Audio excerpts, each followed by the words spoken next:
Welcome to Faith Channel, nurturing, learning, and healing. For a minute, imagine a life behind bars, filled with darkness and despair. Now picture a ray of light breaking through, offering them hope and a chance for redemption. Mhm.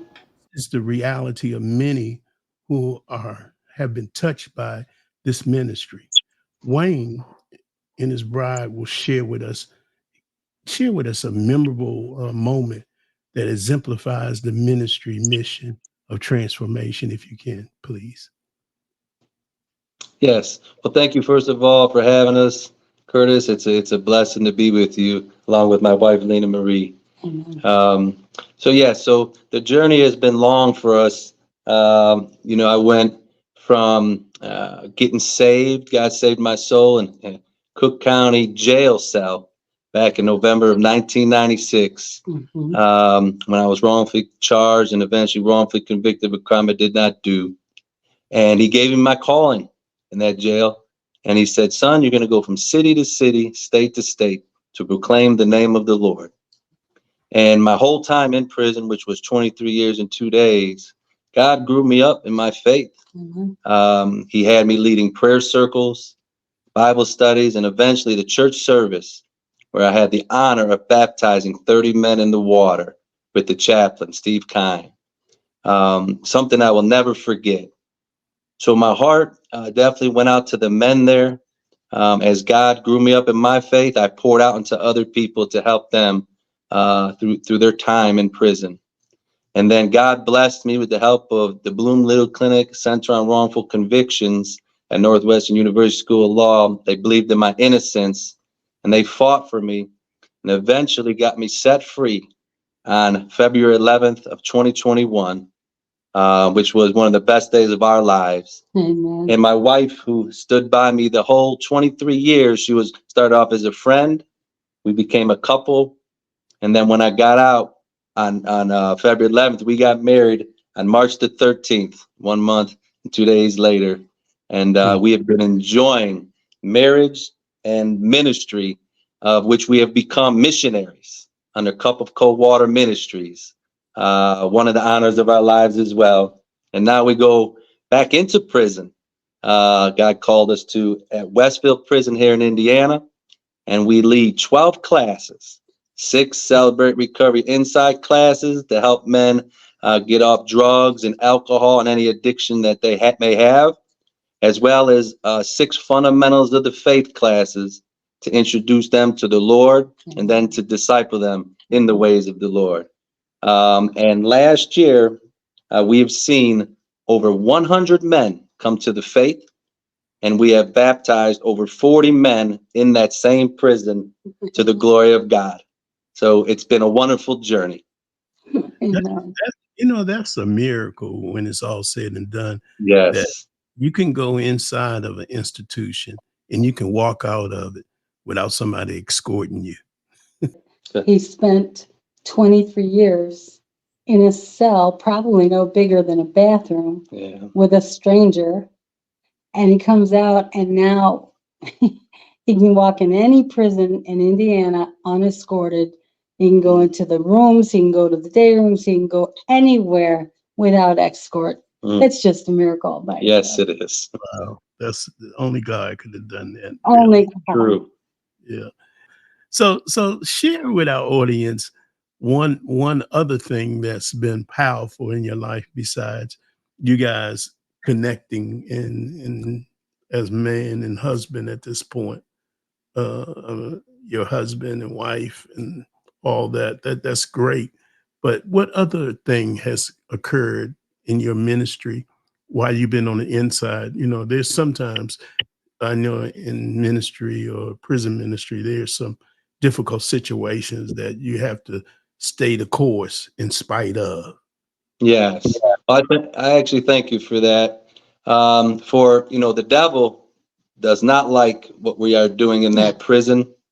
And there was someone there that tried to say things that weren't true, and try to kind of throw salt on my tail, so to speak. And I just stayed steady and faithful to the Lord, continued to fulfill the call that he had upon my life. And the powers that be, those in authority, end up, talking and things like that. And they said, oh, no, this is unfounded. And Wayne has been a good volunteer at the prison. We're going to allow him to move forward to continue helping to change the lives of these men here. And so God gave me victory, against someone that actually worked there, and I'm a volunteer. And let me say, that doesn't always happen. No. And so we know that God was in it. And now, believe it or not, right after that incident, our ministry blew up even more. We got our whole Builder of Men program, which is 5 classes over 14 months in 3 cell houses now, that before that was just individual classes in those cell houses. So, yeah, God definitely gave us the victory in that situation. And I want to say that for the 23 years that he was in, I watched him and I saw how God honed him and took one thing off of him at a time and changed him and just peeled the layers of the onion back and forth, and all the way until the last year. And it was awesome to see. And it's almost like we tossed a baton back and forth to each other. I was going through things in my life. He was going through his. When he was discouraged, I would lift him up. When I was discouraged, he would lift him up. It's been wonderful. And it's been like that now that we're married. Yeah, same way. A wonderful partnership, not only in marriage, but in ministry as well. So God knew what he was doing when he brought us together. Amen. That's beautiful. That's beautiful. Yeah, as we conclude today, is anything that you wanted to say as parting with our audience at this point? And then I'll go on and close out. Anything you would like to say? Go ahead. I gotta say, the thing that touches my heart the most is these men who are lost and have lost everything: their wives, their children, their livelihood, their freedom. I know they sit there in total regret and sorrow.